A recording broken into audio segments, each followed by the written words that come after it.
serfdom, colonialism, and the U.S. Civil War.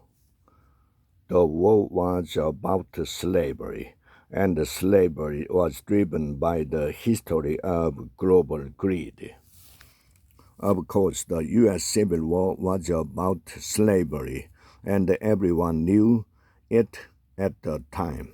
No, Nikki Haley, it wasn't about states' rights, except to the extent that southern states were trying to force a northern state to help maintain slavery, something that, as I'll explain in a bit, has echoed in the current fight over abortion right. So Haley deserves all the condemnation she received for initially refusing to acknowledge the obvious in a recent campaign stop. But it may be worth delving a bit deeper into the background here. Why did slavery exist in the first place?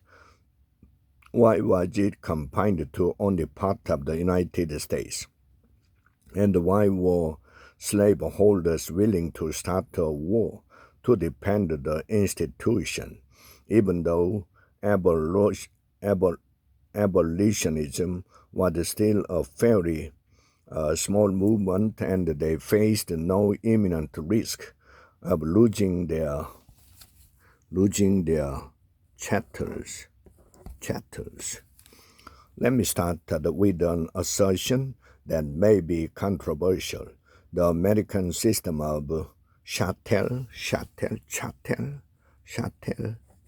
slavery wasn't motivated primarily by racism, but by greed.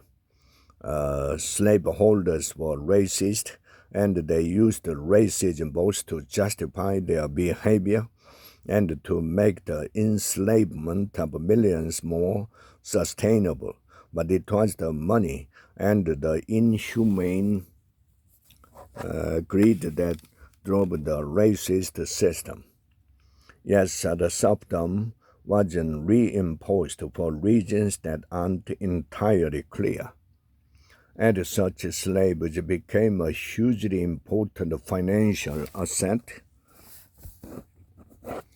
to their owners. Estimates of the market value of slaves before the Civil War vary widely, but they were clearly worth much more than the land they cultivated, and may well have accounted for the majority of Southern wealth. Inevitably, slaveholders became staunch dependents of the system underlying their wealth, ferocious and open violent dependents, because nothing makes a man angrier than his own probably unacknowledged suspicion that he's actually in the wrong.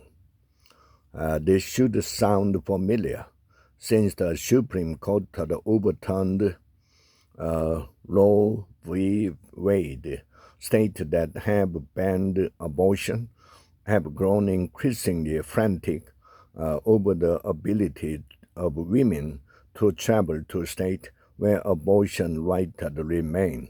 It's obvious that the right will eventually impose a national abortion ban if it can. And the war happened because the increasingly empowered people of the North, as Grant wrote, were not willing to play the role of police for the South in protecting slavery.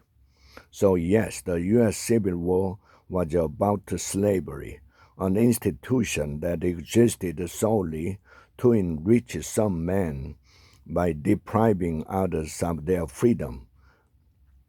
And there's no excuse for anyone who pretended that there was anything novel or even defensible about the South's cause. The Civil War was fought to defend an utterly vile institution.